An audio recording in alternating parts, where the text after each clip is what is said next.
بسم اللہ الرحمن الرحیم۔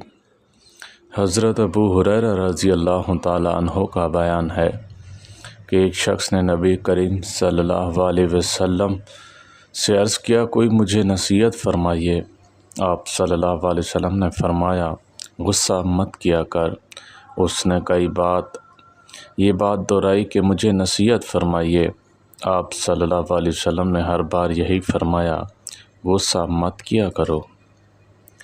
حضرت ابو سعید خدری رضی اللہ تعالیٰ عنہ سے روایت ہے کہ نبی کریم صلی اللہ علیہ وسلم نے ارشاد فرمایا، جب تم میں سے کوئی شخص کسی منکر کو دیکھے تو اسے چاہیے کہ اسے ہاتھ سے روکے، اگر اس کی استطاعت نہ ہو تو زبان سے روکے، اگر اس کی قدرت بھی نہ ہو تو دل میں اسے برا جانے، اور یہ ایمان کا کمزور ترین درجہ ہے۔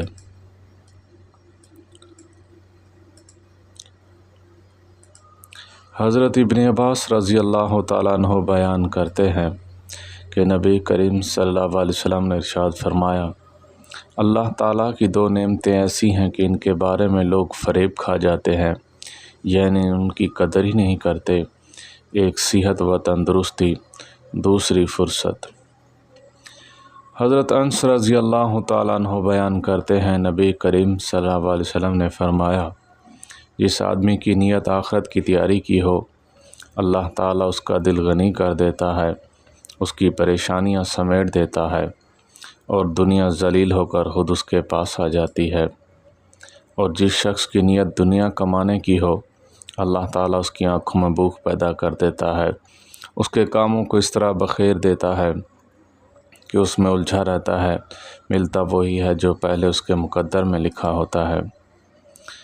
حضرت شداد بن اوس رضی اللہ تعالیٰ عنہ روایت کرتے ہیں کہ میں نے رسول اللہ صلی اللہ علیہ وسلم کو یہ فرماتے سنا، جس نے دکھاوے کے لیے نماز پڑھی اس نے شرک کیا، جس نے دکھاوے کے لیے روزہ رکھا اس نے شرک کیا، اور جس نے دکھاوے کے لیے صدقہ کیا اس نے بھی شرک کیا۔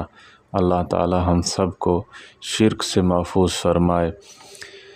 آخر دعوانا الحمد للہ رب العالمین۔